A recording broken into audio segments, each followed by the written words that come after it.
Gina Carano, our friend, who, of course, starred in Terror on the Prairie for us. We hired her after she was fired from The Mandalorian for the great sin of saying that people should not dehumanize one another. That's really why she was fired from The Mandalorian. She put up a meme saying essentially that othering ends with murder, which is, I thought, kind of a mainstream point of view. In any case, they fired her, we hired her, and she was in Terror on the Prairie, and it was sort of a big win for everyone. Now, Gina is suing the Walt Disney Company. So according to Deadline Hollywood, 3 years after Carano was axed by then Bob Chapek-run Disney for comparing the political climate in America to Nazi Germany, that's not what she was doing. Carano sued Disney and the Star Wars shingle Lucasfilm for dropping her from the Bounty Hunter series, and Elon Musk is actually paying for her lawyers because Elon is, I love it. According to the complaint, quote, a short time ago in a galaxy not so far away, defendants made it clear that only one orthodoxy in thought, speech, or action was acceptable in their empire, and that those who dared to question or failed to fully comply would not be tolerated, and so it was with Carano. The rule of law still reigns over the defendant's empire. Carano has returned to demand they be held accountable for their bullying, discriminatory, and retaliatory actions that inflicted not only substantial emotional harm, but millions of dollars in lost income. Now, you'll recall that it was in February 2021, not long after she had been in The Mandalorian, that they put out a scathing statement on their business with her. They said Gina Carano is not currently employed by Lucasfilm, and there are no plans for her to be in the future. Nevertheless, her social media posts denigrating people based on their cultural and religious identities are abhorrent and unacceptable. By the way, there was no social media post denigrating anyone based on cultural or religious identity at all. So she says defendants also discriminated against Carano by treating her differently from her male co-stars, who also made public political statements on social media. That, of course, is absolutely true.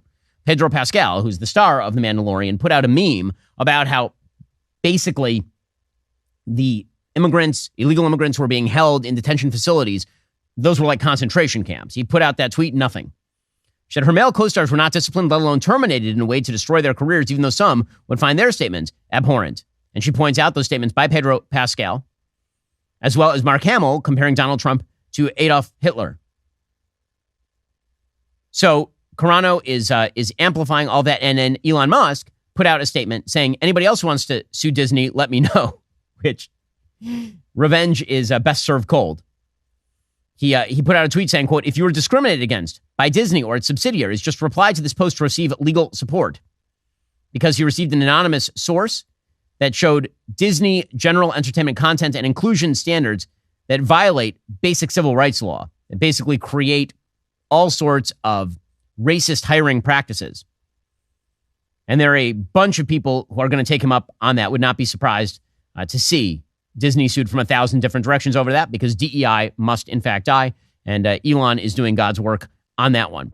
Balance of nature, fruits and veggies. These are the most convenient way to get whole food ingredients every single day. Balance of Nature is great. It keeps me healthy. It uses an advanced cold vacuum process that encapsulates fruits and veggies into whole food supplements without sacrificing their natural antioxidants. The capsules are completely void of additives, fillers, extracts, synthetics, pesticides, or added sugar. The only thing in Balance of Nature's fruit and veggie capsules are, like fruits and veggies. Right now, not only will my listeners get 35% off your first order, you'll now get a free fiber and spice supplement as well. Balance of Nature's Fiber and Spice Supplement, it's a revolutionary fiber drink with a unique blend of 12 spices and whole foods. Producer Zach actually brings Balance of Nature fruit and veggie capsules on the road, which is why he is healthy, despite the fact that we've been traveling a lot. There's never been an easier way to make sure you're getting your daily dose of fruits and veggies. Experience Balance of Nature for yourself today. Go to balanceofnature.com, use promo code Shapiro for 35% off your first order as a preferred customer, plus get a free bottle of fiber and spice. That's balanceofnature.com, promo code Shapiro, get 35% off your first preferred order, plus a free bottle of fiber and spice. Tucker Carlson is now jet-setting over to Moscow to interview Vladimir Putin. So here was Tucker confirming that he's interviewing Putin, and here he was explaining why he's doing it. We're in Moscow tonight. We're here to interview the president of Russia, Vladimir Putin. We'll be doing that soon. Almost 3 years ago, the Biden administration illegally spied on our text messages and then leaked the contents to their servants in the news media. They did this in order to stop a Putin interview that we were planning. Last month, we're pretty certain they did exactly the same thing once again. But this time, we came to Moscow anyway. We are not here because we love Vladimir Putin. We are here because we love the United States, and we want it to remain prosperous and free. Okay, so the entire case that he is making is that you're not getting the full information and that we need an interview with Putin. Okay, that's all fine and dandy. I mean, I'm fine with anybody interviewing Putin. Hell, I'd love to interview Putin. Good for Tucker for getting the interview. I will say that the only thing that's going to matter about this interview are the questions that he asks.